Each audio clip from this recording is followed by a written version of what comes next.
8번입니다. 8% 소금을 200g이 있었어요. 여기에서 물을 증발시켜가지고 좀 짜게 만들었는데 10% 이상 되게 만들고 싶습니다. 그럼 최소 몇 g의 물을 증발시킬까요? 했어요. 그럼 xg의 물을 증발시킨다 라고 한번 생각해 보겠습니다. 실험을 하고 있는데 소금물에서 물을 증발시켰거든? 그랬더니 또 소금물이 된 거죠. 농도를 보니까 처음에는 8%였어요. 그리고 거기 들어있는 소금물이 20g 있었죠. 소금물이 있었고 그게 20g이었습니다. 거기에서 물을 좀 증발시켰거든요. 약간의 물을 날려버렸어요. 여기 들어있는 일단 소금을 좀 구해볼까요? 200g이 다 소금은 아니겠죠? 거기에 일부분인데 200g에 100분의 8만큼만 소금입니다. 맹물은 0%예요. 전혀 물이 없어요.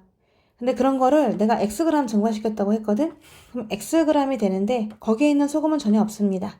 맹물입니다. 두 개를 날려버렸기 때문에 양이 좀 줄어들었겠죠? 그래서 소금물 10% 이상 되게 만들고 싶은데 그때 소금물의 양은 200이 있었는데 xg을 증발시켰다. 소금은 200-xg이 다 아니고 그 중에 10%만 100분의 10이 소금일 겁니다.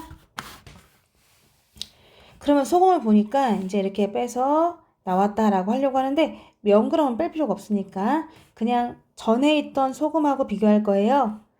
10%가 지금 가장 최소값이거든요. 그러니까 가장 농도가 낮을 때의 소금을 구한 거예요, 이게.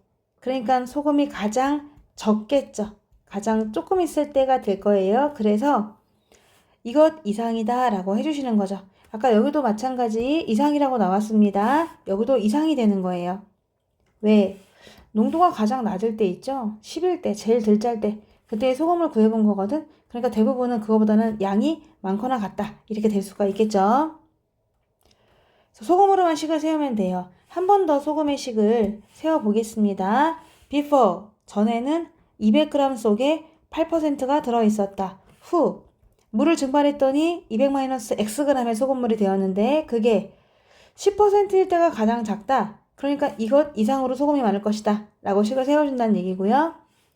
양쪽에 100을 곱해보겠습니다. 그럼 이쪽에 100이 없어지고 이쪽에 100이 없어지는 거예요. 양쪽에 100을 곱했어요.